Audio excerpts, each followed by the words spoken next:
The other thing is, maybe I should announce, the board has also approved that in the second conference, unlimited height na. So, not this conference, but the second conference, we will have unlimited height of import.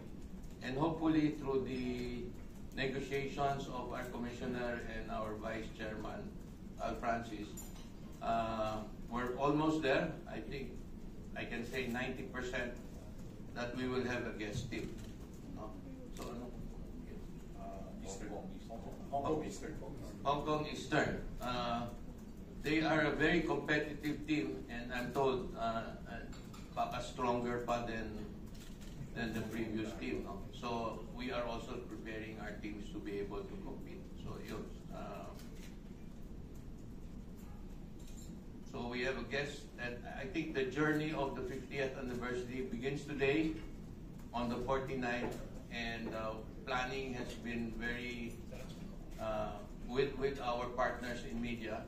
We saw a pitch from different marketing companies, and soon we will launch what the 50th anniversary will be. It's a journey, it's a reface, it's not an event, it's the new PBA for the next 50 years. We begin now 49th season. So salamat, and thank you for attending this conference. And again, salamat sa Board of Governors and everyone who attended the planning session, who had the openness to try something new and to innovate during that process. So thank you.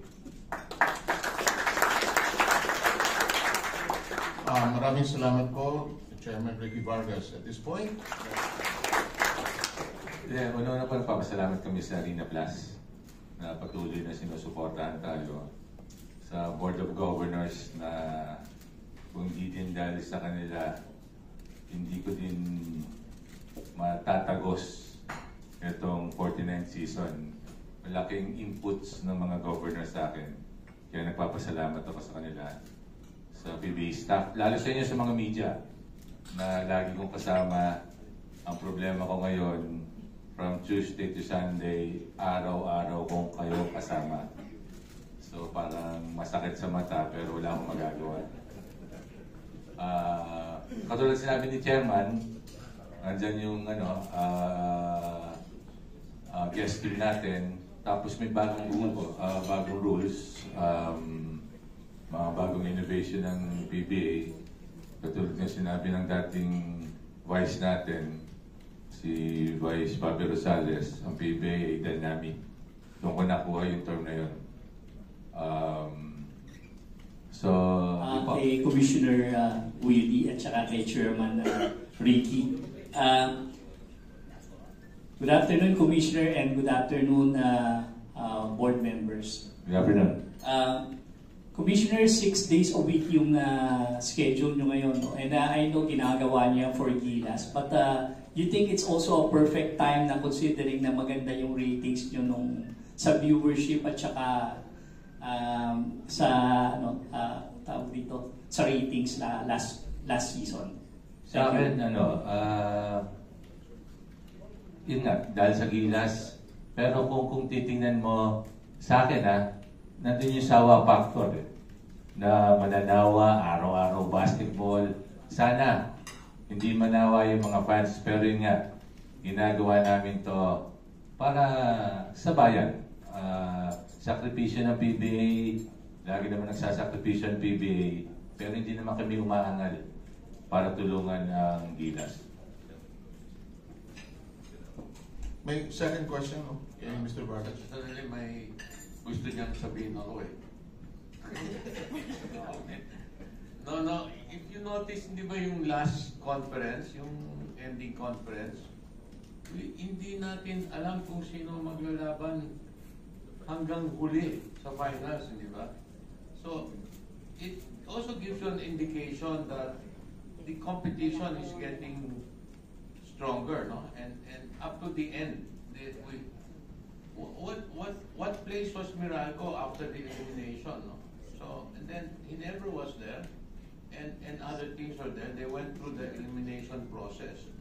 So ngayon, ang gagawin namin, we will give them more chance para hindi knock out. Diba? We will give them more chance to be able to compete and win. Kasi as the conference goes, the better each team happens. So, those are the things that na tinitignan namin. If the indication is last conference, I think we're getting there in terms of being competitive. No? So, yun lang ang point ko. Take a look at that conference, the last conference, how the teams have improved. Okay. Anybody else? Yun. Tayo, sir. Pakilala at sabi ng publication or media outfit. Good afternoon. I'm Joseph Ramos from Business Mirror. Question lang po, either si Cobb or si Chairman Vargas. Can you tell us more about dun sa guest team po natin, and is there some possibility ba na magkaroon pa tayo ng dalawang guest team sa 15th season? Si Vice Chairman ang kasama ka dito. Good afternoon, everyone. Yung sa guest team natin, it's gonna be a very strong team. Actually, dalawa yung gusto sumali. So, susubukan mo natin itong isa. Parang alam nyo lang yung Eastern na team na yan. Yan yung nilaruan ni Christian bago nagpunta rito. So, matutuwa kayo dito dahil yung ibang players, I think 2 or 3 might play for Eastern, yung naglaro dati sa Bay Area. Tapos kasali sila sa ESL. Dumami na ESL eh. So kasali sila doon, makikita nyo doon. But strictly we told them they have to follow kung ano yung limit ng import natin. No? Kasi dati may mga nagreklamo na bakit nagpapalit-palit ang import yung Bay Area. So now gagawin natin kung ano lang yung import. Of course, they're gonna follow the rule parang atin. Pag na-injure din sa atin, palit tayo. Pero hindi na yung katulad dati na nandito na sila, no? So, yun lang. Actually, we're excited because up to now, hindi pa binibigay nila yung lineup nila sa amin. But I heard it's a very strong team. Teams like us, who is trying to rebuild, will have to manage the game based on our own strength or our ability to run. So, yun. I think this is going to be a very exciting conference with the imports. Hindi naman basta-basta mga imports ang kinukuha nila, di ba? So, sayang yung import ng Terra Firma, but I'm sure they will get a good import. So, nandun din si Ron J. So, Ron J, I think, became best import, no? Yes. For one conference. So, he's coming. So, he knows our system and he works with the system correctly, well. Sometimes he is his own system.